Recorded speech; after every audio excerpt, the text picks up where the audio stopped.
ونتوكل عليه ونعوذ بالله من شرور أنفسنا ومن سيئات أعمالنا من يهده الله فلا مضل له ومن يضلله فلا هادي له وأشهد أن لا إله إلا الله وحده لا شريك له وأشهد أن محمدًا عبده ورسوله أما بعد فإن أحسن الحديث كتاب الله وإن خير الهدي هدي محمد صلى الله عليه وسلم وشر الأمور محدثاتها وكل محدثة بدعة وكل بدعة ضلالة وكل ضلالة في النار.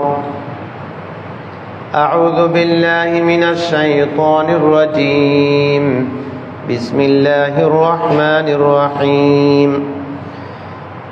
ويل للمطففين الذين إذا اكتالوا على الناس يستوفون وإذا كالوهم أو وزنوهم يخسرون ألا يظن أولئك أنهم مبعوثون ليوم عظيم يوم يقوم الناس لرب العالمين. সম্মানিত মুসল্লিয়ান ইকরাম, মা ও বোনেরা, শুকরিয়া আদায় করছি মহান আল্লাহ রাব্বুল আলামিনের দরবারে, যিনি আমাদেরকে আজকের এই জুমার দিনে গুরুত্বপূর্ণ ইবাদত জুমার সালাত আদায় করা, খুতবা শোনা, এই আমলগুলো করার জন্য বাইতুল মামুর চাঁদ জামে মসজিদ আদাবর এখানে আমাদেরকে সমবেত হওয়ার তৌফিক এনায়েত করেছেন। এই জন্য বলছি আলহামদুলিল্লাহ। দরুদ ও সালাম বর্ষিত হোক নবী মুহাম্মদুর রাসূলুল্লাহ সাল্লাল্লাহু আলাইহি সাল্লামের প্রতি। আল্লাহুম্মা সাল্লি ওয়া সাল্লিম আলা নবিনা মুহাম্মদ ওয়া আলিহি ওয়া সাহবিহি ওয়া বারিক ওয়া সাল্লিম। সবেমাত্র আমরা যুলহিজ্জা মাসের আমলগুলো এবং সময়গুলো সম্পন্ন করলাম। হাজিরা হজ সম্পন্ন করেছেন। আমরা যারা হজে যেতে পারিনি, যাদের সামর্থ্য হয়েছে কোরবানি করেছেন, এবং যাদের কোরবানিও সামর্থ্য হয়নি, হয়তো যুলহিজ্জা মাসের আরও কিছু আমল ফজিলত ছিল, সেটা আমরা জেনেছি, সেগুলো হয়তো করেছেন। জুমার দিনে দোয়া কবুল হয় মর্মে আমরা জানি, হাদিসে আছে যে জুমার রাত দিনে এমন একটা সময় আছে, যদি কোনো আল্লাহর বান্দাবান্দি কিছু আল্লাহর কাছে চায় আর ওই সময়ের সাথে যদি মিলে যায়, তাহলে সেটা সরাসরি আল্লাহ কবুল করে নেন। সুবহানাল্লাহ। এটাও আমরা আবার জেনেছি যে এই সময়টা ঠিক কখন, এটা নিয়ে মুহাদ্দিসিনদের মধ্যে অনেকটা ব্যাখ্যা বিশ্লেষণ এবং তারা আলোচনা করেছেন। তো অনেকে এই মতটাকে প্রাধান্য দিয়েছেন যে ইমাম সাহেব যখন খুতবা দিতে দাঁড়ান তখন থেকে সালাতের শেষ হওয়া পর্যন্ত এই সময়টাকে কেউ কেউ গুরুত্বপূর্ণ মনে করেছেন, কেউ কেউ ওই দিনের আসরের সময়টা গুরুত্বপূর্ণ মনে করেছেন। তো খুতবার শুরুতে এই কথাটা আনলাম এই জন্য যে আমরা যুলহিজ্জা মাসের ফজিলত নিয়ে অনেক আলোচনা করেছি, আপনারাও শুনেছেন, আরও পড়েছেন। তো এই সময়ে আমরা যার যার সামর্থ্যের আলোকে চেষ্টা করেছি আমল ইবাদত করার জন্য, কিন্তু আমলগুলো আবার অনেকে হজও করেছেন, অনেকে হজ শেষে দেশে ফিরতে শুরু করেছেন। তো এই যে বিশ্বের মুসলমানদের জন্য, আমাদের সবার জন্য যে সুযোগটা, আমলের সুযোগ সময় আসছিল, যার যার মতো আমরা করলাম। আল্লাহ যদি বলেন কিছুই নেব না, আমাদের কিছু করার নাই। তো এই জন্য আমরা এই দোয়া কবুলের দিন, দোয়া কবুলের একটা গুরুত্বপূর্ণ মুহূর্ত, আমরা সকলেই আল্লাহর কাছে এই দোয়াটা করছি, এই আবেদন করছি যেন আল্লাহ সুবহানাহু ওয়া তাআলা এই যুলহিজ্জা মাসকে কেন্দ্র করে যত মুমিন মুসলমান যত নেক আমল করেছেন, সকলের আমলগুলি যেন আল্লাহ কবুল করেন, আল্লাহুম্মা আমিন। এবং এর বিনিময়ে যেন আমাদেরকে দুনিয়া এবং আখিরাতে কল্যাণ এবং সফলতা দান করেন, আল্লাহুম্মা আমিন। আসলে খুতবার দিন আসলে আমরা যারা খুতবা দেই, আমাদেরও একটা ভাবনা থাকে যে আসলে কি নিয়ে খুতবা দেওয়া যায়। তো যখন যে সময়টা প্রেক্ষাপট আসে, যে ইবাদতের সময় আসে, সেটা নিয়েই কথা বলা স্বাভাবিক, সেটা নিয়েই মানুষেরও জানার দরকার হয়, আমাদেরও আমরা বলে থাকি। তো কোনো সময় আসলে সামাজিক পরিবেশ পরিস্থিতি, বৈশ্বিক পরিবেশ পরিস্থিতিও আমাদেরকে কিছুটা নাড়া দেয়। এমন একটা কঠিন সময় যেন এখন আমরা পার করতেছি। রাসূলুল্লাহ সাল্লাল্লাহু আলাইহি সাল্লাম আমাদের জন্য কিয়ামতের যে সকল ভবিষ্যৎবাণী করে গেছেন, আশরাতুস সাআহ, ওগুলাকে কি বলা হয়? আশরাতুস সাআহ, কিয়ামতের আলামত। কিয়ামতের আলামতের নাম কি বললাম কোন তো? আশরাতুস সাআহ। এই আশরাতুস সাআহ নিয়ে হাদিসে অধ্যায় আছে। বাবু কুরবিস সাআহ, বাবুল ফিতান, মা ইয়াকুনু ফি আখিরিজ জামান, এই ধরনের শিরোনামে এই ঘটনাগুলো, হাদিসগুলো উল্লেখ আছে।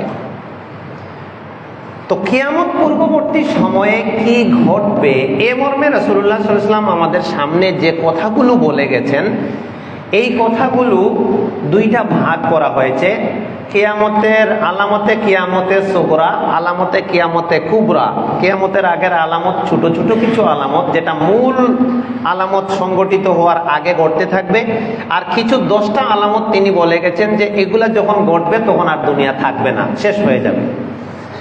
তো পূর্ববর্তী যে আলামতগুলা লক্ষণ কিয়ামতের, যেগুলা মূল 10টা আলামত সংগঠিত হওয়ার আগে ঘটবে, এই বিষয়গুলো রাসূলুল্লাহ সাল্লাল্লাহু আলাইহি ওয়াসাল্লামের হাদিস থেকে যখন আমরা সামনে আনি, তখন দেখি যে একবারে একে একে একে একে একে একে সব আমাদের সামনে হাজির হয়ে আমাদেরকে বলতেছে, দুনিয়ার মানুষ তোমরা রেডি হয়ে যাও, প্রস্তুত হয়ে যাও, পৃথিবী হয়তো তোমাদেরকে বেশি দিন রাখবে না। এমন পরিস্থিতি পৃথিবীতে ঘটতে শুরু করেছে যা কিয়ামতের আলামতকে চোখে আঙ্গুল দিয়ে দেখিয়ে দিচ্ছে। এই বিষয়গুলো অনেক লম্বা, এগুলা নিয়ে আমরা আগে শুনেছি বা সময় সুযোগে আমরা বক্তব্য দিয়েছি। তো আমার আজকে মূল বিষয় ওটা না। মূল বিষয় হলো, ধরেন বিগত 2-1 সপ্তাহ যাবত আসলে যারা আমরা মিডিয়ায় কিছুটা খোঁজ খবর রাখি বা আমাদের দেশের প্রেক্ষাপট নিয়ে যদি বলি, বৈশ্বিক অবস্থা তো বেশ আগে থেকেই উত্তপ্ত, যুদ্ধ অবস্থা।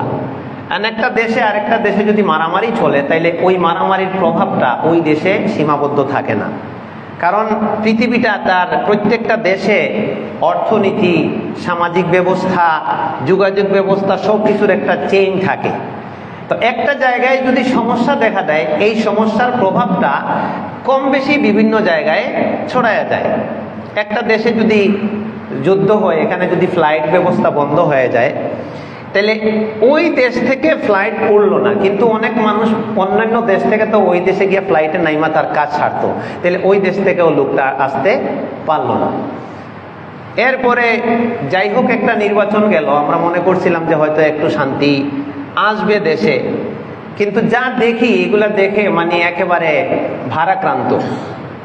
একটা মা তার বাচ্চা লালন পালন করলো, এই তো আপনাদের ঢাকার খবর, আপনারাই ভালো জানেন, আমি আর কি বলবো। এগুলার আয়াত এবং হাদিস আমাদেরকে সামনে এনে দেয়, এই জন্য বলছি। বাচ্চারা স্কুলে পাঠাবে, তার পার্শ্ববর্তী প্রতিবেশীর ঘরে সে চলে গেল কিভাবে, মাঝখানে সামান্য একটু জায়গা, ওখান থেকে সে আর তার মেয়েটাকে অক্ষত পাইল না, দ্বিখণ্ডিত লাশ পাইল। আবার রিসেন্টলি একটা খবর কি দেখলাম, এই ঢাকার ঘটনা, যে উচ্চশিক্ষিত ছেলে মেয়ে, একজন মেয়ে ইংলিশ মিডিয়াম স্কুলের ম্যাডাম, আরেক ছেলে নাকি সচিব, আরেক ছেলে নাকি আপনার কানাডা প্রবাসী, আরেক ছেলে নাকি বিশ্ব বিখ্যাত নামদারি প্রতিষ্ঠানের আপনার শিক্ষক। তার মা মরে, লাশ পড়ে আছে, কেউ জানে না। এগুলো আমাদের কি শিখাচ্ছে? এরপরে এই যে শিশু বাচ্চাদের বা মেয়েদের উপরে যে একটা হয়রানি যাচ্ছে, মা তার বাচ্চা, বাবা তার বাচ্চারে নিয়ে হয়তো বাচ্চা স্কুলে গেছে, ঘরে ফিরতেছে, বাবারে জিম্মি করি মেয়েটারে অপহরণ করে নিয়ে নেওয়া হচ্ছে। এখন এইগুলি খালি দেখবেন লাশ, অমুক জায়গায় লাশ, অমুক জায়গায় মরদেহ উদ্ধার, অমুক জায়গায় আপনার এতজনকে মেরে ফেলা হয়েছে, অমুক জায়গায় অমুক শিশুকে ধর্ষণ করে ফেলা হয়েছে। এই যে একটা অবস্থা চলছে, এটা আমাদের কি শিখায়? রাসূলুল্লাহ সাল্লাল্লাহু আলাইহি ওয়াসাল্লাম বলেছেন, বুখারী মুসলিমের হাদিস, এই যে একটু আগে পড়লাম, আবু হুরায়রা রাদিয়াল্লাহু তাআলা আনহু থেকে হাদিস বর্ণিত, আখরাজাহুল বুখারী ও মুসলিম, যে কিয়ামতের আগে ইউকসারুল ফিতান, ফিতনা বাড়বে, ইউকসারুল জাহলু, মূর্খতা বেড়ে যাবে। তারপরে ইউকসারুল হারাজ আল কাতাল, হত্যা বেড়ে যাবে। ইউকসারুল জিনা, জিনা ব্যভিচার বেড়ে যাবে। ওয়ুশরাবুল খামরু, মানুষ মদ পানে অভ্যস্ত হয়ে যাবে। এবং জিলজাল মাআজিফ, গান বাদ্যযন্ত্র অহরহ ব্যবহার হবে। এখন এগুলাতে কোনো বাধা নিষেধ নাই, যত আকাম পাপ করতে পারো সব হবেন। কিন্তু কেউ যদি দিন ধর্ম নিয়ে চিন্তা করে কোনো প্ল্যান করে, তাহলে সব টার্গেট তার উপরে। হুজুরে দুষ করলে হুজুর দুষ করলো কেন? এই একটা সমাজ, এই একটা পরিবেশ পরিস্থিতি আমাদের সামনে এসে উপস্থিত। তাহলে এখন আমরা আমাদের দিন, ইমান, আমাদের পরিবারকে বাঁচাবো কি করে? এই ক্ষেত্রে সবাই আমরা মোটামুটি অনেক কিছুই জানি, সচেতন। আমি অনুরোধ করব আরেকটু সচেতন হওয়ার জন্য। যাদের বাসায় বিশেষ করে মেয়ে সন্তান আছে, তাদের ব্যাপারে একটু বেশি সতর্কতা অবলম্বন করা। কোনো মাধ্যম ছাড়া বা সঙ্গী ছাড়া কোনো অবস্থাতেই বাইরে তাদের দেওয়া ঠিক হবে না। এবং লেখাপড়ার নামে যে সহশিক্ষা, এই ক্ষেত্রেও একটু সাবধান থাকা দরকার। এমনকি ছেলে বাচ্চা আমাদের যারা আছেন, তাদের ব্যাপারেও সাবধানতা অবলম্বন করা দরকার। এরা কার সাথে মিশছে, কোথায় যাচ্ছে, কারণ সমাজটাই নষ্ট হয়ে গেছে। পুরো সমাজটাই নষ্ট হয়ে গেছে। পাড়ায় মহল্লায় গেলে দেখবেন যে কয়েকটা বাচ্চা বসে কোরআন হাদিস চর্চা করতেছে, একটা ছেলের ডাক দিয়ে না বলতেছে, ভাই তুমি একটা আয়াত পড়ো, একটা হাদিস শিখো। এরকম পাবেন না, পেলেও এটা একেবারে অপ্রতুল, খুব রেয়ার। কিন্তু দেখবেন কয়েকজনে গেমস খেলতেছে, আরেকজনে বলতেছে তুমি আসো, হে গিয়া ওখানে বৈশা ওই গেমস, ওই আড্ডা, ওই জোয়া, ওই নাচ, ওই তামাশা, এগুলার মধ্যে লিপ্ত হয়ে যাচ্ছে। এই জন্য আমরা দেশের চিন্তা তো দূরের কথা, একটা দেশকে ভালো করা এটা তো চিন্তা পরে, আমরা আমাদের এখন ফ্যামিলিকেই কন্ট্রোল করতে পারতেছি না। আপনারা কিভাবে বুঝতেছেন বা আমার কথা হয়তো বা কিভাবে নিবেন জানি না, কিন্তু আমি বাস্তব মানে ভুক্তভোগী হিসেবেই বলতেছি। আমরা আমাদের বাচ্চাদের হাতে কিতাব তুলে দেই, কোরআন তুলে দেই, তাদেরকে প্রতিষ্ঠানে পাঠাই। কিন্তু একটা সময় লেখাপড়ার প্রতি, বই পুস্তকের প্রতি মানুষের যে আকর্ষণ ছিল, যে টান ছিল, এখন মানুষ হয়ে গেছে ডিভাইসমুখী। এতে করে কি হয়েছে, ধরেন এই যে মোবাইল টোবাইল তো সবার হাতে কম বেশ থাকে, কেউ প্রয়োজনে ব্যবহার করে, কেউ আবার অপ্রয়োজনেও ব্যবহার করে। যে যেভাবে ব্যবহার করে সেইভাবে সে রেজাল্ট পাবে, এটা একটা সাক্ষী। এখন ধরেন ইউটিউব, ফেসবুক, নানান জিনিস দেওয়া আছে, গেমস দেওয়া আছে। এই যে ছোট ছোট বাচ্চা ভাত খায় না, মোবাইল দিতে হবে তারে। বাচ্চা মানে মায়ের লগে জেদ, তারে গেমস দিতে হবে। এতে করে কি হয়েছে, এটা কাফির মুশরিক যারা, এরাও জানে যে এই আমাদের, আমি কোন প্রতিবেদনে দেখেছিলাম যে বিশ্বের মধ্যে বাংলাদেশের মানুষ সবচেয়ে বেশি মোবাইল ব্যবহার করে। বাংলাদেশের মধ্যে বিশ্বের অনেক বিশাল একটা জনসংখ্যা, এখানে মুসলমান। এরা কি করবে, অনেকেই বেকার থাকে, কাজ থাকে না। তখন দেখেন আমি কি করলাম, প্রয়োজন হইলো একজনের সাথে কথা বললাম, কাজ সারলাম, সেটা ভিন্ন। এখন আমি ধরেন ফেসবুকে ঢুকলাম, ইউটিউবে ঢুকলাম, হয়তো 2-1 সেকেন্ড একটু কিছু দেখবো, এই সেই। এরপরে আমি আধা ঘন্টা 1 ঘন্টা চলে যাচ্ছে, কি যেন দেখতেছি। তো এতে লাভ কি হয়েছে আর ক্ষতি কি হয়েছে? কেউ আছে একটা কন্টেন্ট বানাইয়া, একটা কিছু দিয়া, হ্যাবিজিবি দিয়া একটা কিছু ছাড়ছে, হে এটা দিয়া টাকা কামায়। ফেসবুকে ডলার একটা আসে, ভিউয়ের উপরে ডলার আসে, একটা তারা মাসে একটা চার্জ, মানে টাকা ওখান থেকে পায়। তো যে তার বানাইলো, হে তো ছাইরা দিল। তো হ্যাঁ কি করলো, এখান থেকে কিছু টাকা পাইলো। ইন্টারনেট এর মাধ্যমে এটা দেখতে হয়। এখন ইন্টারনেট যারা কোম্পানি আছে বড় বড়, তাদেরও এটা একটা ব্যবসা। পৃথিবীতে এখন সবচেয়ে ফাস্ট মানে ব্যবসা মনে হয় ইন্টারনেট ব্যবসা। যারা এগুলা তৈরি করেছে, তারা প্রচুর ডলার কামায় নিচ্ছে। আমাদের কোটি কোটি টাকা প্রতি মুহূর্তে, কোটি কোটি টাকা ওরা হাতায় নিচ্ছে। এটা আমরা মুসলমানের বাচ্চা আমরা জানিও না কিভাবে ওরা নিচ্ছে, এটা কৌশলে। আমি তো টাকা বললাম দোকানে লোড দিলাম, হ্যাঁ, কিন্তু এই টাকাটা কোথায় যাচ্ছে এটা আমরা জানিও না।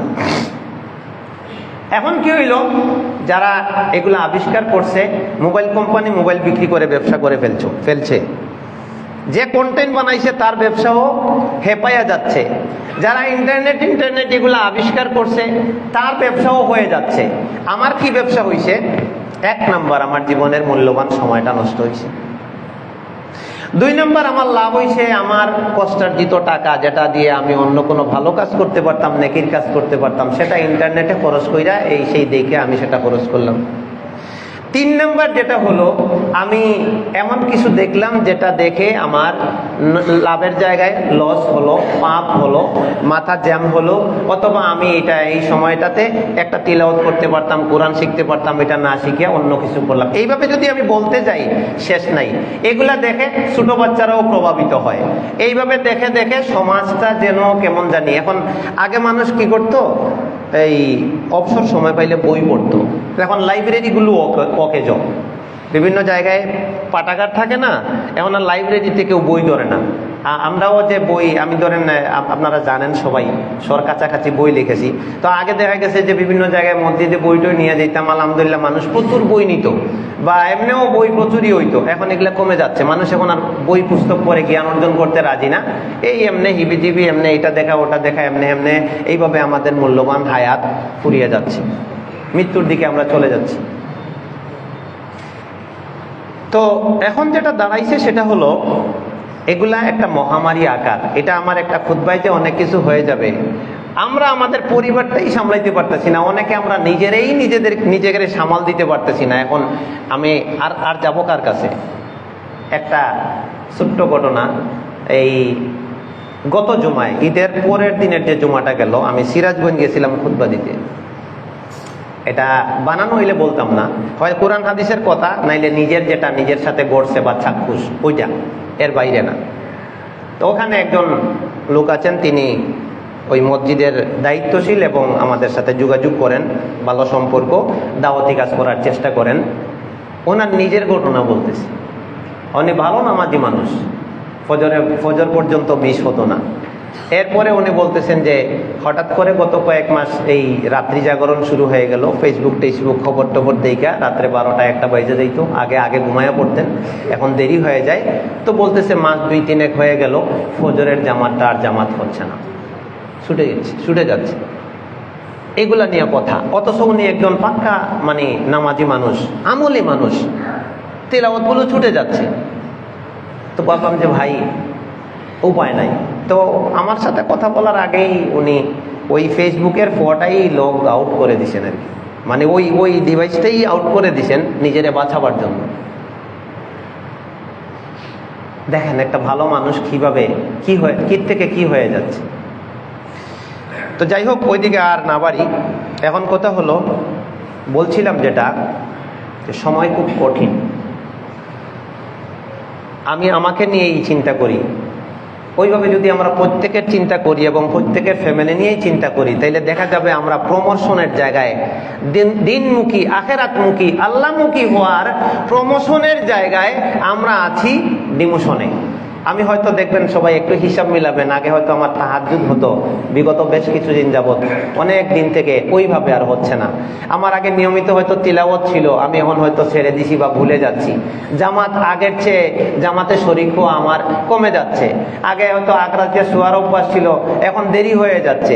এইভাবে আমাদের ডিমোশন হচ্ছে। আর রাসূল সাল্লাল্লাহু আলাইহি ওয়াসাল্লাম বলেছেন, তুবা, ওই ব্যক্তির জন্য সৌভাগ্য, সুস্বাগতম ওই ব্যক্তির জন্য, তোয়ালা ওমরুহু ওয়া হাসুনা হায়াতুহু হাসুনা আমালুহু, যে এক একটা দিন সামনে তার হায়াত বাড়ে, আর এক একটা দিন কি তার আমল সুন্দর হয়। সুবহানাল্লাহ। আল্লাহ তো আমাদের সৃষ্টিই করেছেন এই জন্য, লিয়াবলুয়াকুম আইয়ুকুম আহসানু কি। আহা, মানুষকে যদি বলা হয় যে আমি ছিলাম না, তাইলে কে বানাইলো? বলে আল্লাহ বানাইছেন। আর রহমান আল্লামাল কোরআন খালাকাল ইনসান। এই জায়গায় মানুষের ভুল, মানুষের 2টা জায়গায় ভুল। এই ভুলের কারণে এই অবস্থা যে সে জানে না তার স্রষ্টাকে, মনে করে যে আইসি খাই দেই ফুর্তি করি, অথচ তার একজন স্রষ্টা আছেন, সে নিজে নিজে দুনিয়াতে আসে নাই। আমরা কেউ অ্যাপ্লিকেশন করছিলাম আল্লাহর কাছে যে আল্লাহ, এই নামে আমি একজন মানুষ দুনিয়াতে যেতে চাই, আমার অমুক দিন পাঠাবেন। কারো কিছু মনে আছে? কিচ্ছু না। তাহলে প্রত্যেক মানুষের 1 নম্বর জানা দরকার যে তার একজন রব আছেন, একজন স্রষ্টা আছেন। মানুষ এই জায়গায় ভুল করেছে। 2 নম্বরে তার জানার দরকার ছিল যে আমার রব কি আমাকে এমনিতেই খেলতামাশাই হিসেবে সৃষ্টি করেছেন, না কোনো লক্ষ্য উদ্দেশ্য নিয়ে সৃষ্টি করেছেন। আল্লাহ বলবেন না, ওমা খালাকনাস সামাওয়াতি ওয়াল আরদা ওয়া মা বাইনাহুমা লাইবিন। না না না, দুনিয়ার মানুষ ভুল বুঝো না, আমি এই আসমান, আমাদের কথা বলছেন না, নাম ধরে কিছু বলার দরকার নাই। দেখেন তো এর মধ্যে কি বাদ পড়ে। মুরব্বী কথা বুঝতেছেন? কথা বোঝা যায় আমার? শুনেন, মাইকের সাউন্ড ভালো আছে নি? আচ্ছা, ওয়ামা খালাকনাস সামাওয়াত, আল্লাহ বলছেন আমি বানাইনি সামাওয়াত, সাত আসমান, যতগুলি আসমান আছে সব, ওয়াল আরদ, যত জমিন আছে জমিন, ওয়ামা বাইনাহুমা, আর এই আসমান আর জমিনের মধ্যে যা কিছু আছে। বাদ পড়ছে কে? আমি মনে হয় বাদ পড়লাম, আপনারা কেউ বাদ পড়ছেন? তো এর ভিতরে যা কিছু আছে আল্লাহ বলছেন আমি একটা জিনিসও খেলার ছলে বানাই নাই, তামসা করার জন্য বানাই নাই। তার মানে প্রত্যেকটা জিনিস আল্লাহ একটা লক্ষ্য এবং উদ্দেশ্যকে সামনে রেখে বানিয়েছেন। আবার কি বলেছেন? আফা হাসিবতুম, ও দুনিয়ার মানুষ, তোমরা কি মনে করেছো এটা যে আন্নামা খালাকনাকুম আবাসা, আমি তোমাদেরকে বানিয়েছি খেলার ছলে, তোমরা তামসা করবা, ফেসবুক দেখবা, মোবাইল দেখবা, গেমস খেলবা, আর এইভাবে সময় নষ্ট করবা, আর এগুলোর জন্য তোমাদেরকে আমি বানাইছি? ওয়া আন্নাকুম ইলাইনা লা তুরজাউন, তুমি আমার কাছে আসবা না আর তোমার জবাব দিতে হবে না। তুমি কি এটা মনে করে বসে আছো? এই জায়গাটায় ভুল। আমি গত সোমবারে হালুয়াঘাট গেছিলাম একটা প্রোগ্রাম উপলক্ষে, এই তিনটে আয়াতই বুঝেছিলাম। তো ওরা আসলে খুব ঝুঁকায় গেছিল শুনে যে আসলে এই জায়গাটাই আমাদের ভুল। আমি ভুলে গেছি আমার একজন স্রষ্টা আছেন, আমি এটা ভুলে গেছি যে আমার স্রষ্টা তো আমাকে এমনি এমনি বানান নাই, খেলার জন্য বানান নাই, তামসার জন্য বানান নাই। তাহলে পরের প্রশ্ন কি দাঁড়ায়? আমি জানলাম আমার একজন স্রষ্টা আছেন, এটাও জানলাম যে তিনি আমার এমনি এমনি তামসার জন্য বানান নাই। তাহলে পরের প্রশ্নটা কি দাঁড়ায় অটোমেটিকলি? আপনি কোন তো দেখি, মাথার ব্রেন পরীক্ষা হোক। প্রশ্নের পরে প্রশ্ন আছে। আমি আল্লাহর প্রশ্ন করলাম, আল্লাহ আমি এমনি আইছি না আপনি আমারে বানাইছেন? আল্লাহ কি বললেন? খালাকাল ইনসান, আল্লাহ মানুষ বানায়া দুনিয়াতে পাঠাইছেন। পরে আমার প্রশ্ন ছিল, এমনি এমনি খেলতামশার জন্য বানাইছেন না কোনো কাজ কামের জন্য বানাইছেন? তা আল্লাহ কি বললেন? না, তামসা করার জন্য তোমারে বানাইনি। পরের প্রশ্নটা কি দাঁড়ায় বলেন তো? হ্যাঁ, আমি তো ওইটা বলছি না, আগে প্রশ্ন করেন, উত্তর পরে। কি জন্য বানাইছেন তাইলে কোন? এটা দাঁড়াই যায় না? অটোমেটিক প্রশ্নটা দাঁড়াই যায়। তাইলে এমনি এমনি আসি নাই, আপনি বানাইছেন, আবার খেলার জন্য বানান নাই, কাজের জন্য বানাইছেন। তাইলে কি জন্য বানাইছেন বলেন?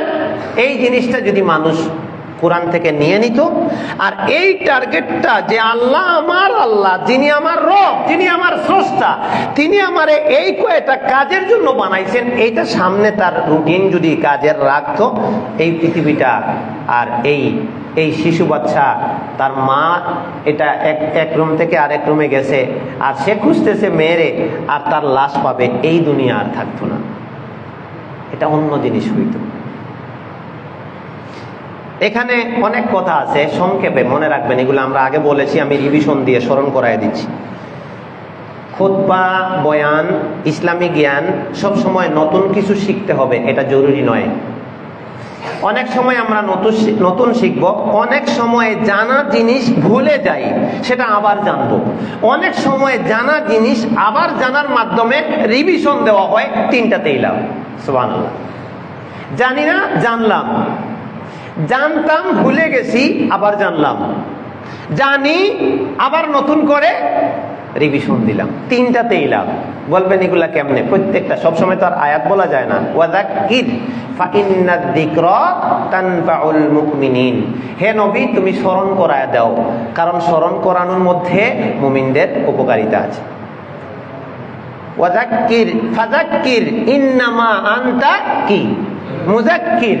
এই যে জুমার যে সূরাটা পড়া হয়, সূরা এই গাশিয়া, ফাযাক্কির ইন্নামা আনতা মুযাক্কির।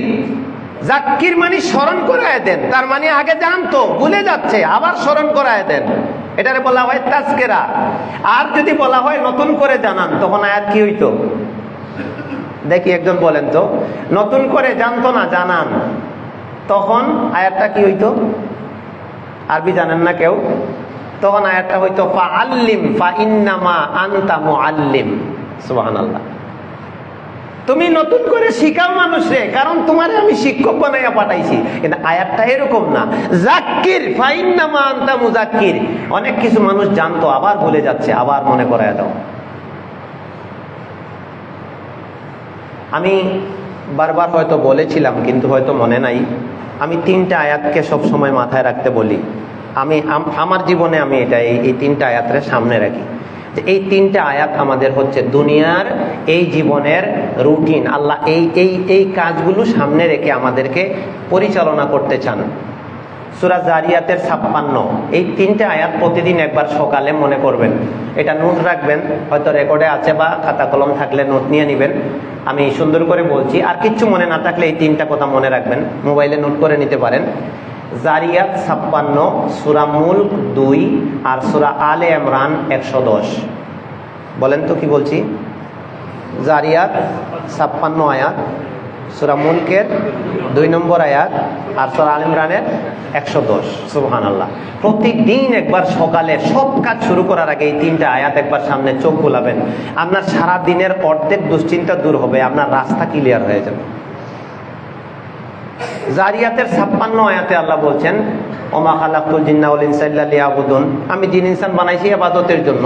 তো আমি দিনের সকালে যখন এই চিন্তাটা আমার মাথায় আসলো যে আমার কাজ তো হচ্ছে আল্লাহর দাসত্ব, আমি তো আর শয়তানের দাসত্ব করতে পারি না, তাহলে এই চিন্তা মাথায় আসার পরে শয়তানি কাজ অটোমেটিক মাথার থেকে আউট হয়ে যাওয়ার কথা, যদি সে আল্লাহকে বিশ্বাস করে যে আমার আল্লাহ তো শয়তানের গোলামের জন্য আমাকে বানান নাই, তার গোলামের জন্য আমারে বানাইছেন। তাইলে কোন কোন কাজ করলে তার গোলামি হবে সেটা আমাকে বুঝতে হবে। আর আমার সারাদিন শুরুই হয় শয়তানের গোলামের জন্য। সকাল শুরু হয় শয়তানের গোলামি দিয়া। শয়তান বলছে দেরি করে ঘুম থেকে উঠ, আমি দেরি করে উঠছি। শয়তান বলছে ফজরের নামাজ পড়ার দরকার নাই, আমি পড়ি নাই। শয়তান বলছে সকালে উঠেই আপনার কিয়ের নামাজ, কিয়ের ওযু, বাথরুমে যা আর সিগারেট একটা ধরাই দে। বাথরুমে গিয়ে সিগারেট ধরাই দিছে, শয়তানের ইবাদত শুরু হয়ে গেছে। এরপরে তো তার শয়তান কইছে যে কোরআন কিতাব ধরার দরকার নাই, তিলাওয়াতের দরকার নাই, ল মোবাইল দে, ইন্টারনেট ওয়াইফাই চালু দে, দেখ কে কোন ডিম পারছে, এগুলা দেখ, সময় কাটা। এই তো সময় কাটাচ্ছে। এরপরে ভাত খাইবো, এরপরে কোনো কাজে যাইবো। এই তো পুরো রুটিনটাই তো শয়তান দিয়ে শুরু হচ্ছে। শয়তান তো ওইটাই চাচ্ছিল, ঘুমানোর সময় ওইটাই চাচ্ছিল। ওই যে গিরা দেয়, ঘাড়ের মধ্যে গিরা দেয়, দিয়া সুন্দর করে, বাচ্চারা ঘুম পাড়ায় না, বাচ্চাদেরকে মায়ে ঘুম পাড়ায় না। একটা ছোট ছোট বাচ্চা ওয়া ওয়া কান্দে, ঘুমায় না। তো মায়ে কাজ করবো, এখন মায়ে তো এই বাচ্চা নিয়ে কাজ করতে পারে না, তখন মাও শোয়ার মান করে যে আমিও তোমার লগে ঘুমাইতেছি। তো বাচ্চারে ঘুম পাড়াইয়া দেখবেন পিঠের মধ্যে থাপড়ায়, আল্লাহ আল্লাহ এরকম কিছু একটা জিকির করে, গান গায়, কিছু একটা ভান কইরা বাচ্চারে ঘুম পাড়ায়। সেম কাজটা শয়তান ঘুমানোর সময় আপনার আমার সাথে করে, কিন্তু আমরা বুঝি না। নাম বাসা, ঘুমাও তুমি, লাইলুন তাওয়িল, লম্বা দীর্ঘ রাত আছে, তুমি ঘুমাও, শান্তিতে ঘুমাও। এরপরে সে গিরু দিয়া দেয়, 3টা গিরু দিয়া দেয়, দিয়া আমাদের ভালো কাজের সবকিছু নষ্ট করে দিতে চায়। এরপরে আল্লাহ নবী বলছেন, কিন্তু আল্লাহর বান্দা যখন শেষ রাতে উঠে যায়, আল্লাহকে স্মরণ করে, যাকারাল্লাহ, এবং সে বলে আলহামদুলিল্লাহিল্লাযী আহইয়ানা বা'দা মা আমাতানা ওয়া ইলাইহিন নুশুর, লা ইলাহা ইল্লাল্লাহু ওয়াহদাহু লা শারীকা লাহু ওয়া আশহাদু আন্না মুহাম্মাদান আবদুহু ওয়া রাসূলুহু, সুবহানাল্লাহি ওয়া বিহামদিহি ওয়া লা ইলাহা ইল্লাল্লাহু আল্লাহু আকবার, আল্লাহুম্মা গফিরলি। এই জিকিরগুলো করে তখন একটা গিরো খুলে। ফাইজা তাতাহারা, এরপরে বান্দা উঠে গেছে, বাথরুমে গেছে, সুন্দর করে ওযু করছে, আর একটা গিরো খুলে গেছে। এরপরে বান্দা আইসা আল্লাহু আকবার দাঁড়ায় গেছে আল্লাহর সামনে, আর একটা গিরো করছে। এই কাজ ছাড়া এই শয়তানের গিরো এবং বান, এই জাদু খোলার আর কোনো অস্ত্র নাই।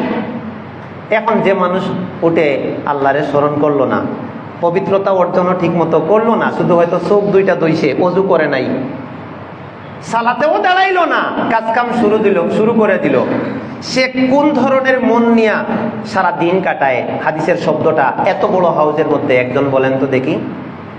ওইখানে বলা আছে যে এই ধরনের মন নিয়ে সে সারাটা দিন কাটায়, সকালে উপনীত হয় খাবিসান নাফস, খাবিসান নাফস, একটা খবিস অন্তর নিয়া, একটা ময়লাযুক্ত মন নিয়া, একটা নোংরা মন মানসিকতা নিয়া সে দিন শুরু করে। ওই নোংরা মানসিকতা নিয়া সারাটা দিন কাটায়। এই জন্য যার ভালো এখানে সে খুদ খুঁজে, কারো সাথে টক্কর লাগায়, কারোকে গালাগালি করে, কাউকে কারো বিপদ করে, কারো বদনাম করে, কারো সম্পদ হননের চেষ্টা করে, কারো চিন্তাই করে, কারো পকেটে হাত মারে। এই সারাটা দিন একটা খারাপ মানসিকতা নিয়ে সে কাজ করে। আপনি একটা ভালো মানুষ ওর কাছে গেলেও অস্বস্তি লাগবে, ওর কথা ভাল লাগবে না, ওর কাজ ভাল লাগবে না, কইবে আই কোন বিপদে পড়লাম। জি, হাদিসের কথা বলছি। আনেন কিতাব, আনেন বাইর করে, যদি অনুবাদ দেখতে চান অনুবাদ মিলান।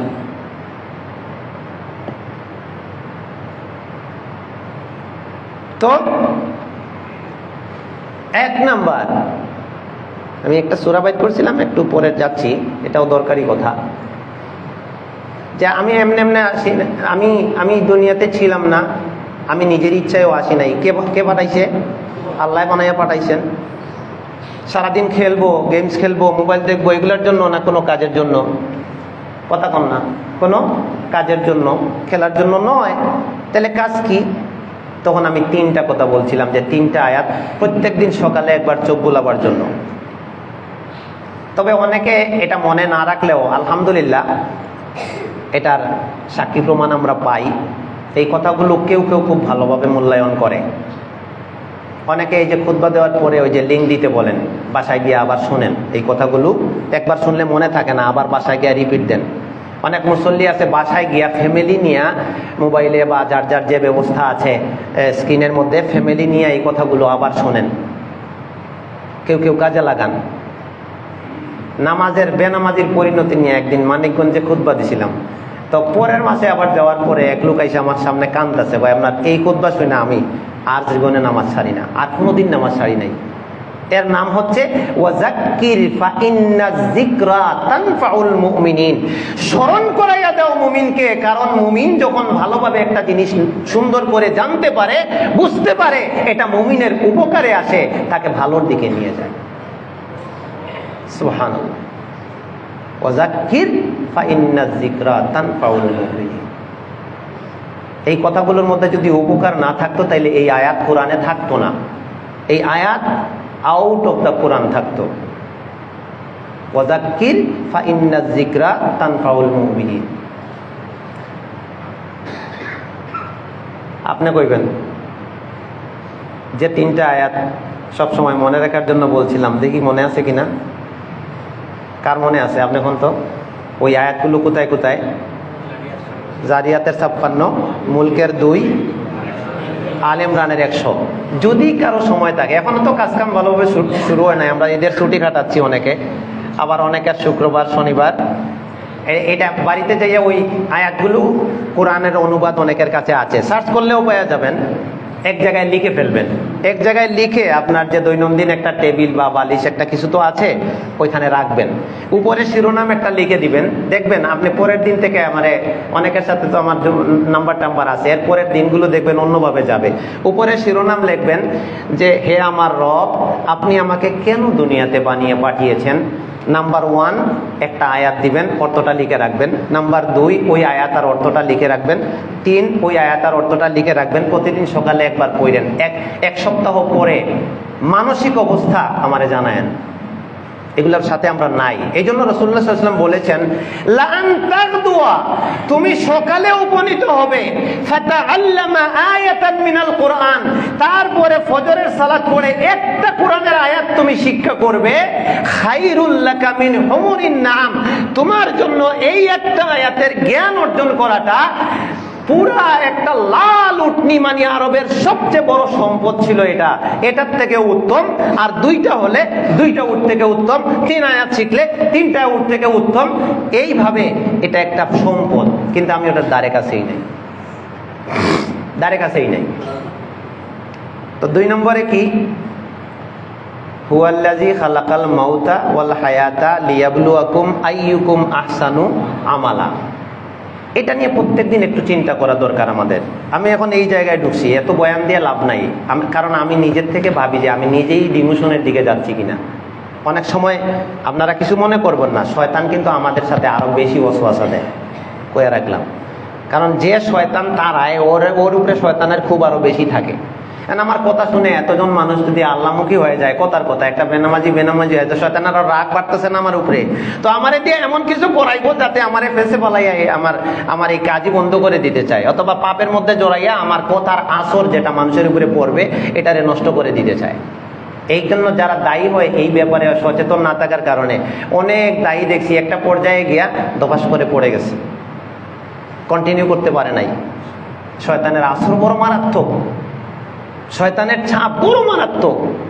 এই জন্য যারা ইলিম কালাম আছে, দিনের দাওয়াতের কাজ করে, 24 ঘন্টা শয়তানরে পাহারা দিতে হয়। কোন দিক থেকে আমারে ফেসে পালাই দিতেছে, মুখ থেকে এমন একটা ফতোয়া বের করে দিবে, ওই ফতোয়ার কারণে পুরো মানুষের ধারণাই নষ্ট করে যাবে। ভুল ফতোয়া, মুখ ফসকে বাইরে হয়ে যাবে, মানুষ তো আর এটা বুঝবে না। এই ক্ষেত্রেও সাবধানতা অবলম্বন করতে হয়। আমরা সবাই মুফতি হয়ে গেছি, অথচ ইমাম আহমদ ইবনে হাম্বল, ইমাম শাফি, আরো বড় বড় মালিক, যাদেরকে মানুষ ইমাম হিসেবে গ্রহণ করে নিয়েছে, বড় বড় আলেম, তাদের কাছে 4টা ফতোয়া দেওয়া হলে একটার উত্তর দিতেন, অনেক সময় 3টার ক্ষেত্রে বলতেন লা আদরি, এটা আমি জানি না, ওই যে অমুকের কাছে যাও। আর আমরা এমন মুফতি সেজে গেছি, আমাদের কাছে কোনো ফতোয়াই অজানা নাই, আমরা পৃথিবীর সব জানি।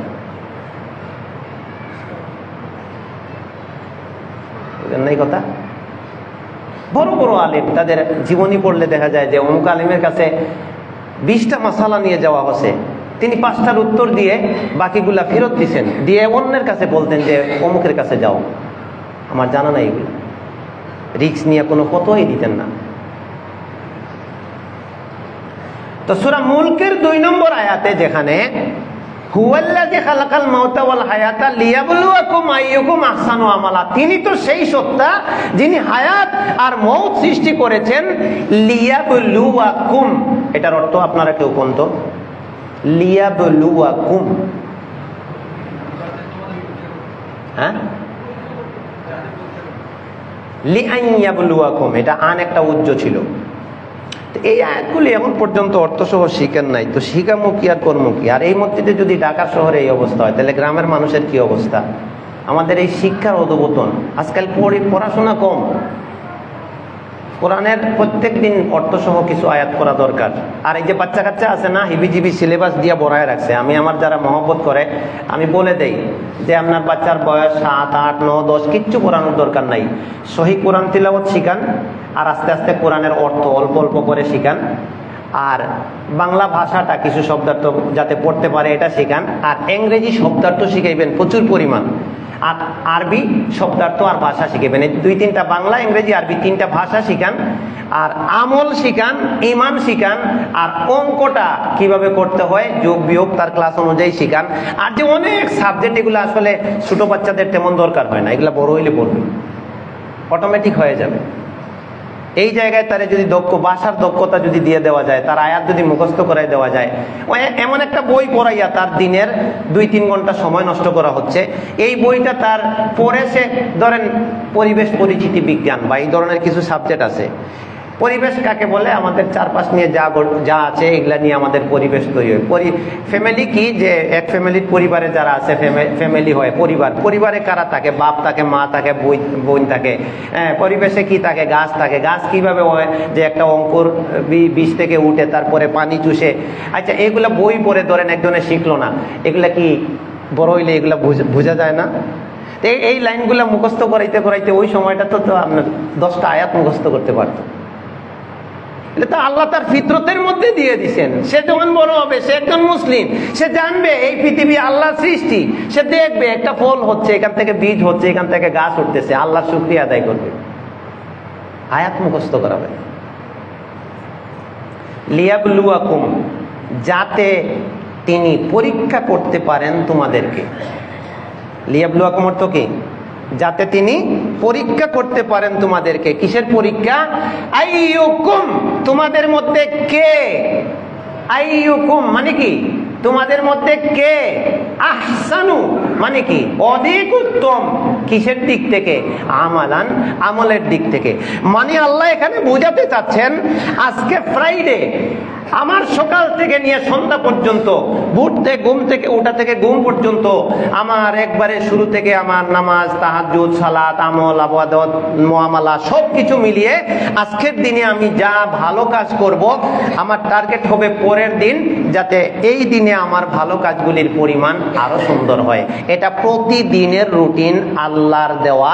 সূরার নাম মুলক, আয়াত নম্বর 2। হিসাব কয়দিন মিলাইছেন? কয়দিন মিলাইছেন এই হিসাব? যে আজকে আমি কি কি ভালো কাজ করলাম, পরের দিন একটা বাড়ছে, এই হিসাবটাই মাথায় আসছে কয়দিন? এজন্য আমি এখন এই বয়ানটা সব জায়গায় দিচ্ছি যে আল্লাহ আমাদের যে বানাইছেন এই লক্ষ্যটাই ভুলে গেছি, যার কারণে এত ফিতনা ফাসাদ।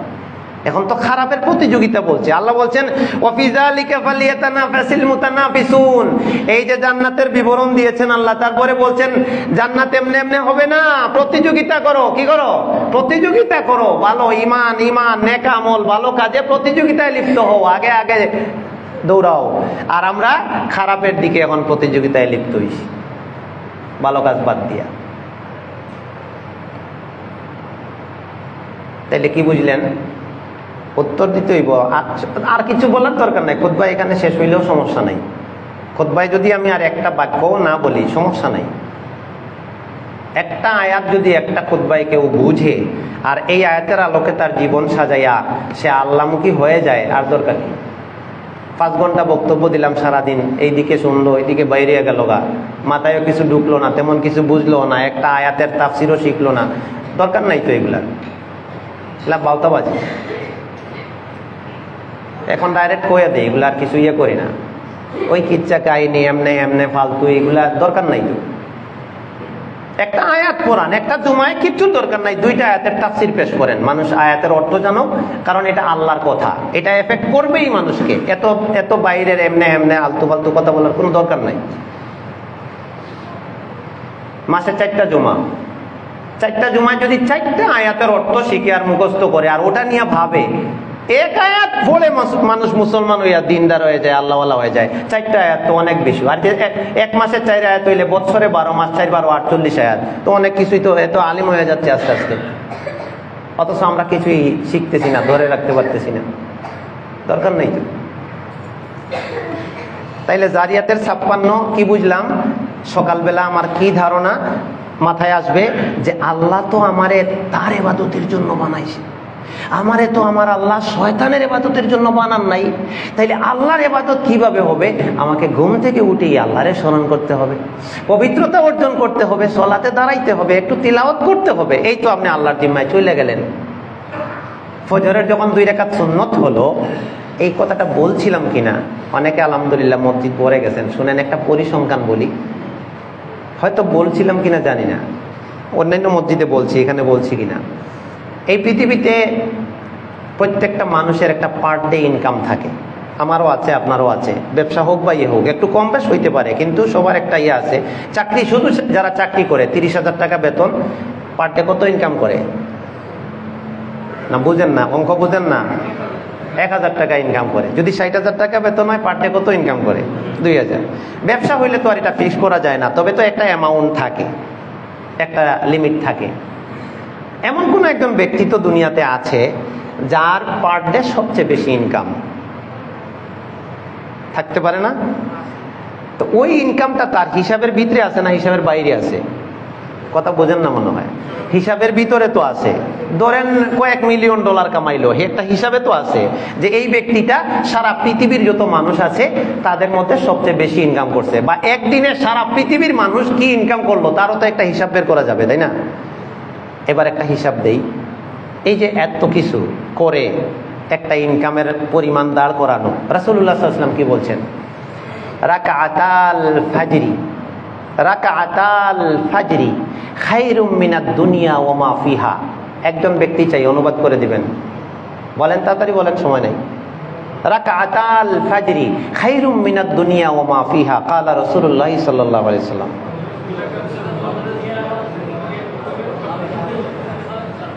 হ্যাঁ, ফজরের 2 রাকাত সুন্নত, রাকাআতাল ফাজরি, ফজরের 2 রাকাত সুন্নত এর পরিসংখ্যানটা আল্লাহ নবী বলছেন দিনের শুরুতেই। আমি তো এটা দিয়েই শুরু করি যদি তাহাজ্জুদ না পড়তে পারি। তাইলে এটার পরিসংখ্যান আল্লাহর নবী বলছেন যে তুমি ফজরের 2 রাকাত মানে কি কামাইলা, খায়রুন উত্তম, মানে এটা ক্যালকুলেশনটা সমানে সমানে হচ্ছে না, মানে এটা ওইটার সমান, যেমন এইখানে একটা কাট আছে এটার সমান এটা বলা হচ্ছে না, মানে এটাকে ক্রস করে চলে গেছে সামনে। কিসের থেকে? মিনাত দুনিয়া, এই দুনিয়া, ওয়ামা ফিহা, এবং এর মধ্যে যা অ্যাসেট আছে, পুরা দুনিয়া এবং পুরা দুনিয়ার মধ্যে যা অ্যাসেট আছে। ঢাকা শহরে 1% জায়গার দাম কত? কোটি টাকা ছাড়াইয়া গেছে গা। এই পুরা ঢাকা শহর না, একবারে সবচেয়ে পৃথিবীর নামি দামি যেমন হংকংয়ে আপনি যদি যান, এই ছোট্ট মনে করেন এই মিম্বরে যতটুকু জায়গা আছে সব বাদ দিলাম, একটা মানুষ শুধু শুইতে পারবে আর সামান্য একটু কিছু রাখতে পারবে, ওই জায়গাটার ভাড়ার দাম আসবে মাসে হয়তো বাংলাদেশি টাকা 1-1.5 লাখ টাকা। আমাদের লোকজন বন্ধু বান্ধব থাকে তো এগুলা নিয়ে কথাবার্তা হয়, বিভিন্ন মানে ব্যয়বহুল শহরগুলোতে যান, সামান্য ছোট্ট একটা রুম যেটা আপনি বাথরুম বানাইয়া রাখছেন ওইটার ভাড়া আছে 1.5-2 লাখ টাকা। তাইলে এই পৃথিবীর কত মূল্যমান আমরা হিসাব করতেছি। তো আল্লাহর নবী বলছেন যে ব্যক্তি সকালে 2 রাকাত ফজরের সুন্নত পড়ে নিল, যে আমলটা করতে সময় লাগে 2.5 থেকে 3 মিনিট, সূরা ফাতিহা 2 রাকাতে 2 বার পড়া লাগে, সূরা কুলিয়া অথবা ইখলাস 2টা পড়া লাগে বা অন্য কোনো সূরা, আর 2টা রুকু করা লাগে, 4টা সিজদা করা লাগে, তাশাহুদ করা লাগে, দোয়া দুরুদ একটু পড়া লাগে, এই তো এই আমলটা যে ব্যক্তি সকালে করে নিল, মানে সে পুরা দুনিয়ার অ্যাসেট যে কামাইতে পারতো তার থেকে অগ্রিম চলে গেছে, তার অ্যাসেট আরো বেশি। কয়জনে বুঝছি? আজকের ফজরে এটা কয়জনে বুঝছেন? এখানে অনেকে আছেন ফজরের সুন্নত পড়েন নাই। জি, আমি নিশ্চিত করে বলছি, আপনি জানেন, আমি আর কি বলবো, কি ওয়াজ করুন, কি খুতবা দেব, কি বুঝাচ্ছি আল্লাহরে, কি হারাইলাম? এই যে আজকের জুমার দিনের ধরেন এটা জুন মাস শুরু হয়েছে, তাই না? তো জুন মাসের আজকে কত? 5 তারিখ না? সাল কত? 2026 না? তা আপনি বলবেন যে জুমা তো আরো আসবে, বাট 2026 সালের 5ই জুনের যে জুমাটা আর জিন্দেগিতে আসবে না, কিয়ামত পর্যন্ত আসবে না। তাহলে আজকের ফজরের সুন্নতটা পড়লে আমি সারা পৃথিবীর চেয়ে বড় অ্যাসেট কামাইতাম। এই যে লসটা, এটা রিকভারি করার সুযোগ হায়াত যদি কিয়ামত পর্যন্ত হয় তাও আসবে না। Loss is loss. কিছু লস রিকভারি হয় আর কিছু লসের কোনো রিকভারি হয় না। Loss is loss. গেছে তো গেছেই, আমও গেছে সালাও গেছে, কয় না মানুষ মাঝে মাঝে, আমও গেল সালাও। যদি সুন্নতের তাই হয়, সুন্নতের পরিসংখ্যান যদি তাই হয়, তাহলে পরে আরো 2 রাকাত ফরজ আছে না, এটা মিলাইবেন এখন কার লগে? তো দুনিয়া সব কাভার করতে পারে নাই, সুন্নতেই দুনিয়ারে মিলাইতে পারে নাই। 2 রাকাত সুন্নত সারা দুনিয়াকে ছাড়াইয়া গেছে, আর ফরজ মিলাইবেন কার লগে? কিছু নাই তো। এখন যদি বলা হইতো কোনো হাদিসে এরকম যে 2 রাকাত ফরজ পড়লো সে জান্নাতুল ফিরদৌস পাওয়া যাবে, এটাও পাওয়া যাচ্ছে না, আরো কিছু বড়, সুবহানাল্লাহ, এর চেয়েও বড় কিছু। কারণ জান্নাতেরও একটা সীমাবদ্ধতা আছে, এটা আল্লাহ বানাইছেন। তাহলে ফরজের হাদিসটা কি? আল্লাহ, মান সাল্লাল ফাজরা ফি জামাআতিন ফাহুয়া ফি জিম্মাতিল্লাহ ক্বালা রাসূলুল্লাহ সাল্লাল্লাহু আলাইহি ওয়াসাল্লাম। অনুবাদ করেন, জোরে কোন না। মান সাল্লাল ফাজরা ফি জামাআহ, অর্থ কি? যে ব্যক্তি ফজরের 2 রাকাত সালাত জামাতে পড়লো, সমান সমান কি? ফাহুয়া ফি জিম্মাতিল্লাহ, মানে কি? সে সরাসরি আল্লাহর কোলে, আল্লাহর জিম্মায় চলে গেছে। সুবহানাল্লাহ। এর বিনিময় দুনিয়া দিয়েও হবে না, জান্নাত দিয়েও হবে না, কোনো জিনিস দিয়েও হবে না। এই মানুষটার জিম্মাদারি আল্লাহ নিয়ে নিয়েছেন, আল্লাহই তার সবকিছুর জন্য দায়িত্বশীল। এর ঠেকানোর পৃথিবীতে আর কোনো শক্তি নাই। আমি তো 2 রাকাত ফরজ মিস করলাম, মানে কি? আমার আল্লাহরই আমি মিস করলাম। এগুলা কয়দিন মিলাইছি আমরা? সুবহানাল্লাহি আলহামদুলিল্লাহ ওয়া ইলাহা ইল্লাল্লাহু আল্লাহু আকবার। তাইলে 3টা আয়াত সামনে রাখবো। জারিয়াতের 56, মুলকের কত? 2, আর আরেকটা কথা বলছিলাম আল ইমরানের 103। শুনেন, একটা কাজ দেই, কাজ তো করবেন, সময় তো চলে যাবে, আমার কথা শুনেন আর না শুনেন, কিন্তু আমরা এগুলা করতে বাধ্য। কিন্তু আমার কথায় আপনার বাধ্য হওয়ার দরকার নাই, আপনার স্রষ্টার জন্য আপনি বাধ্য হন, সব কাজ পড়ে থাকবে। আহা, আমার জীবনে যত মৃত্যু সম্পর্কে জানি, আমার একজন খুব মহব্বতের একজন মানুষ, সেনাবাহিনীর রিটায়ার্ড অফিসার, বদরুল আলম নাম ছিল, এই শেরপুরে মাদ্রাসায় প্রায় সময় আসতেন, ওনার ছেলে মেয়ে পড়তেও দিয়েছিলেন।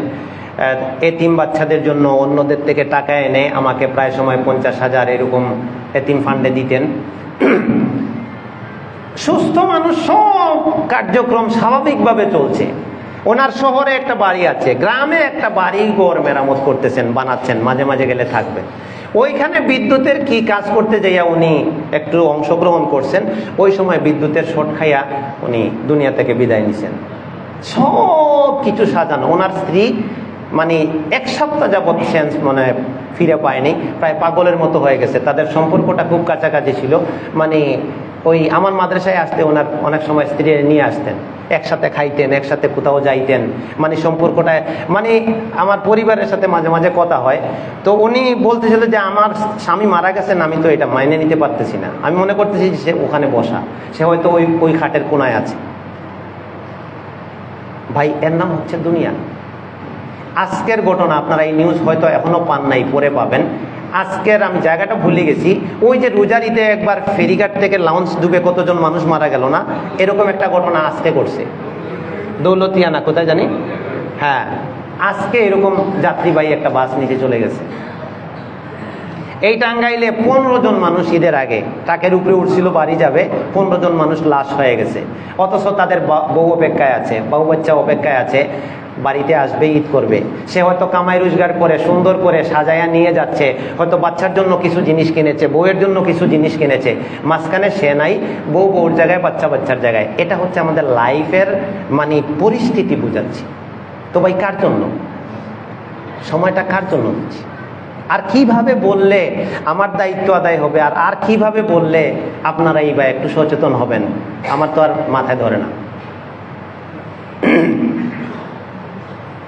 তাহলে ঘুম থেকে উঠে আমার 1 নাম্বার চিন্তা, আমার আল্লাহ আমাকে কি জন্য বানাইছেন? তার ইবাদতের জন্য, শয়তানের ইবাদতের জন্য নয়।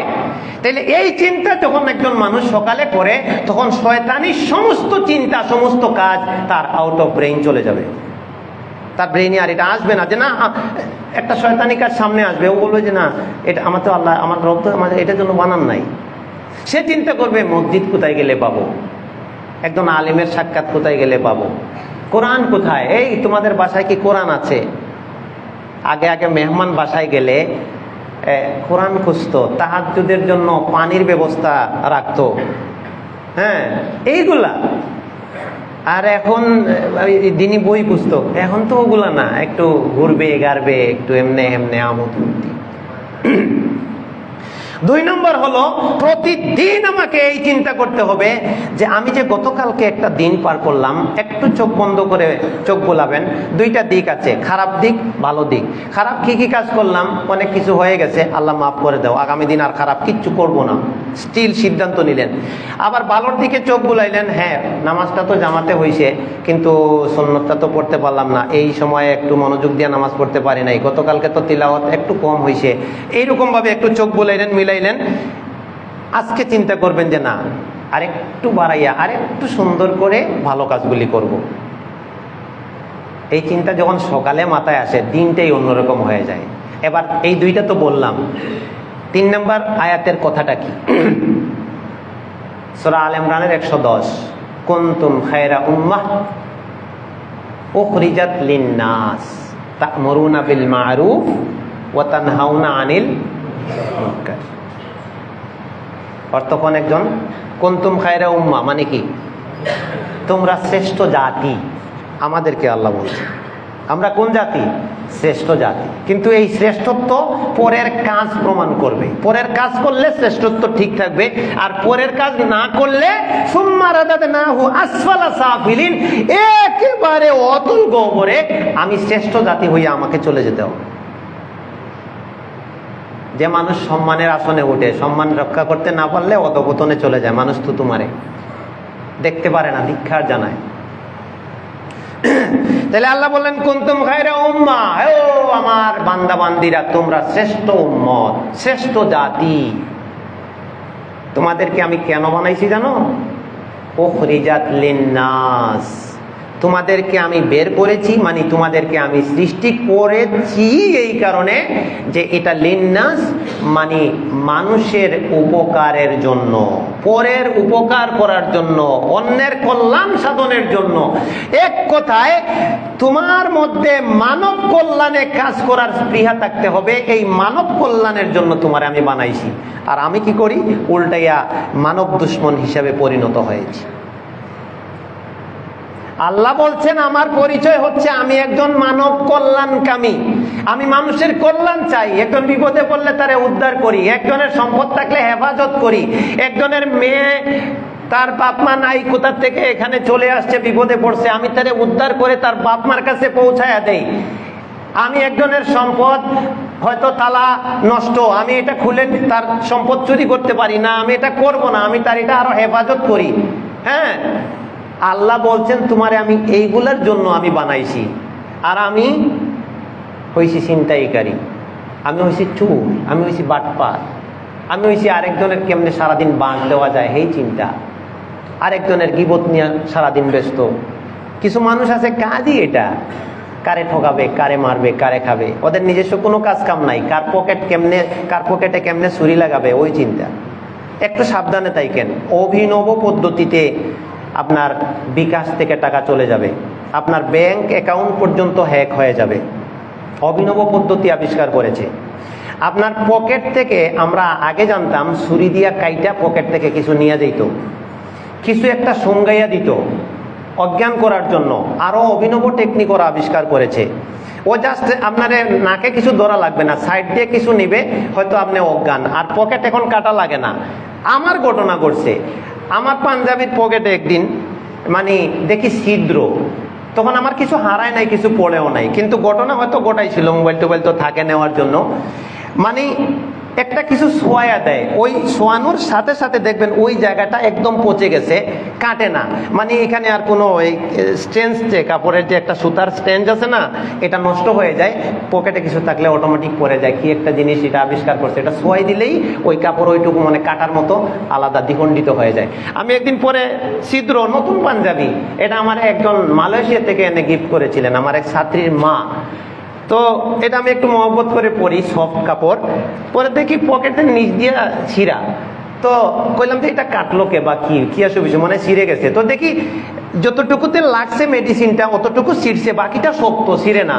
তো আমি তাকাইও নাই, পরে তাকাইয়া দেখি এটা অন্য কালার হয়ে আছে, মানে এখানে কোনো রং বা রঙের মতো কিছু একটা লাগাইয়া হয়তো কিছু করতে চাইছিল। কোন সময় কি হয়েছে এমনি তো রাস্তায় ঘোরাঘুরি করি, আমি ওলার মনে নাই।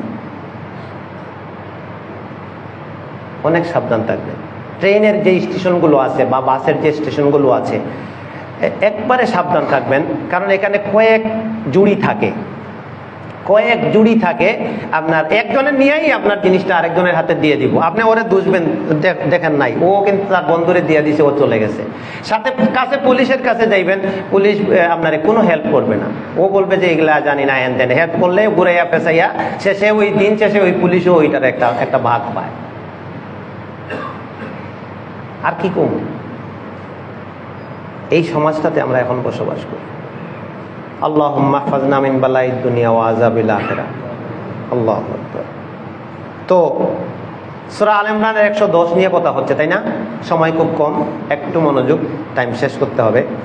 কুনতুম খায়রা উম্মাহ, তোমরা শ্রেষ্ঠ জাতি, উখরিজাত লিন্নাস, তোমাদেরকে বের করেছি, সৃষ্টি করেছি কি জন্য? মুরব্বী কন্ত কি জন্য? লিন্নাস মানে কি? লিন্নাস মানে কি? হ্যাঁ, লিন্নাস মানে মানুষের জন্য। তবে লাম গ্রামারের একটা গোপন অর্থ আছে এখানে। এই লিন্নাস মানে লিনাফইন নাস। লিন্নাস অর্থ কি কইছে কোসাই? মুখস্থ করো। ভাষা, আরবি ভাষা কিছু পড়ছো, কিছু মানে পারো তো। লিন্নাসের অর্থ লিনাফইন নাস, মুখস্থ করো। লিনাফইন নাস কত দেখি? এই লাম লিন নাফি, লামের মধ্যে নাফন শব্দ উজ্জ আছে, আর আলা ক্ষতির জন্য আছে। মনে রাখবেন, এই আলা হরফে জার, লাম হরফে জার। আলা আসে বিপক্ষে আর লাম আসে উপকারের অর্থে। লিন্নাস মানে লিনাফিন্নাস। তাইলে আল্লাহ মানব শত্রু হওয়ার জন্য আমারে বানাইছেন না মানব কল্যাণী হওয়ার জন্য বানাইছেন? কি বুঝলাম? তাহলে যে মানুষটা সকালে এই চিন্তা মাথায় রাখে, আল্লাহ আমার একটা সুন্দর দিন দিয়েছেন এবং তিনি আমাকে যত মানুষের সাথে আমার সাক্ষাৎ হবে, যত মানুষের সাথে আমার মোলাকাত হবে, যত মানুষের সাথে আমার লেনদেন হবে, তাদের উপকারের জন্য আমারে বানাইছেন। তাইলে চিন্তাইটা করে কাটায়? আপনার পকেটটা কাটে কে? আপনার মেয়েটারে তুলে নিয়ে ধর্ষণটা করে কে? ধর্ষণের পরে অজ্ঞত রাখে না, ওরে মেরে লাশ দ্বিখণ্ডিত করে লোকটা কে? সে কে? হুইছি আসলো কই থেকে? আসমান থেকে পড়ছে? কোনো গাছে ধরছে? এর পরিবারের এক নাম্বার দোষ, তার পরিবার তারে জন্ম দিছে, খাওয়াইছে, চিকিৎসা করাইছে, কিন্তু তার রব কেন তারে সৃষ্টি করেছেন এই শিক্ষাটা তার পরিবার তারে দেয় নাই। এক নাম্বার দোষ হইল ওইটা।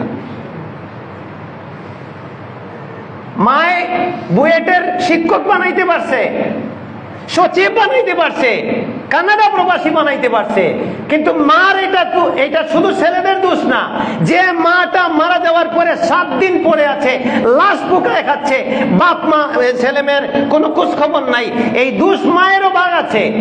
মায়ের বুয়েটের শিক্ষক বানাইতে পারছে, কিন্তু মায়ের কোরআনের আয়াত শিক্ষা দিয়া বাপ মার দায়িত্ব কি সেটা বুঝাই দিতে পারে নাই। কোন আলেমের বাপ মার এই খবর অন্তত আপনারা শুনবেন না, যার ভিতরে কোরআনের আয়াত আছে, আল্লাহর ভয় আছে। আমরা দেখি তো। এই জন্য ভাই বন্ধুগণ, সন্তানরে শিক্ষিত বানান সমস্যা নাই, তবে সন্তানরে আগে মানুষ বানাবেন, সন্তানরে মানবতা শিখাবেন, সন্তানরে দিন শিখাবেন, সবকিছু পরে। আশ্চর্যের ব্যাপার, পাশের ফ্ল্যাটে মেয়ে থাকে আর পাশের ফ্ল্যাটে মা মরে আছে, কোনো খোঁজ নাই, এটা মাইনা নেওয়া যায়? এটা কোন সভ্যতা? আর বাংলাদেশের মতো জায়গা, এটা যদি ফ্রান্স, ইটালি বা অন্যান্য বিধর্মী রাষ্ট্র হইতো, ওগুলায় ছেলেমেয়েরা বিয়ে করে চলে যায়, বুড়াবুড়ির খবর থাকে না, ওটা এক কথা। বাংলাদেশে পারিবারিক বন্ধনটা আদিকাল থেকে অনেকটা মজবুত, সেই জায়গায় এই কথা। আল্লাহ তুমি হেফাজত করো। তো কথা ছিল অনেক, সময়ে অতিক্রম করে যাওয়া যাবে না। আল্লাহ যদি তৌফিক দান করেন সেগুলো পরে হবে। এবার বলেন, আজকের খুতবায় কি শিখছেন আপনি কোন তো? আজকের গোটায় প্রায় আমি ঠিক 12:15 দাঁড়াইছি, এখন 1:15 বাজে, ফুল 1 ঘন্টা আলোচনা করলাম। কি শিখছেন কোন তো? প্রথমে কি দিয়ে শুরু করছিলাম যে আমরা একটা ফিতনাময় পরিবেশে পড়ে গেছি, কিয়ামতের আলামত আমাদের সামনে হাজির, অতএব সচেতন সাবধানতার সাথে আমাদের চলতে হবে। তারপরে এই পৃথিবীর এই অবস্থাটা কেন আমরা এত খারাপ হয়ে গেলাম, যে আমাদের সৃষ্টির লক্ষ্যটাই আমরা ভুলে গেছি। আল্লাহ কেন আমাদের বানাইছেন সেই জিনিসটাই আমরা ভুলে গেছি। সেখানে আমি বলছিলাম 3টা আয়াত টেবিলের সামনে সাজায় রাখতে পারবেন নি ইকবাল ভাই? 3টা আয়াত আজকে বাড়িতে গিয়া কোরআন থেকে বাইর কইরা আপনি বা আপনার ছেলের দিয়ে লেখাইয়া আপনার টেবিলের সামনে সাজায় রাখবেন, প্রতিদিন সকালে একবার দেখবেন। পারবেন নি আমল করতে কোন তো? সত্যি পারবেন তো?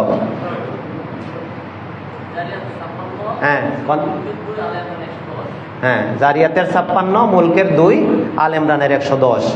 যে জারিয়াতের 56টা আগে লিখবেন 1 নম্বরে, যে আল্লাহ আমারে বানাইছেন তার ইবাদতের জন্য, অতএব আমি শয়তানের ইবাদতকারী হিসেবে পরিচয় আল্লাহরে দিতে রাজি না। তাইলে সারাটা দিন ইবাদতমুখী একটা মুড তৈরি হবে। 2 নম্বরে লিখবেন ওই মুলকের 2 নম্বর আয়াতটা, যে আল্লাহ তো বানাইছেন আমার আমল সুন্দর করার জন্য, তাহলে আমি গতকাল যে মানের আমল করছি আজকের আমলের মানটা আমার আরো সুন্দর হতে হবে, এটাই আমারে আল্লাহ বানাইয়া পরীক্ষা করতে চাচ্ছেন। আর 3 নম্বরে লিখবেন আল ইমরানের 110 নম্বর আয়াত। এটা কি 110 কুনতুম খায়রা উম্মাহ? আমি শিওর করে দেই, ওই 2টা শিওর। 110 ঠিক আছে? হ্যাঁ 110 না, কুনতুম খায়রা উম্মাতিন উখরিজাত লিন-নাস।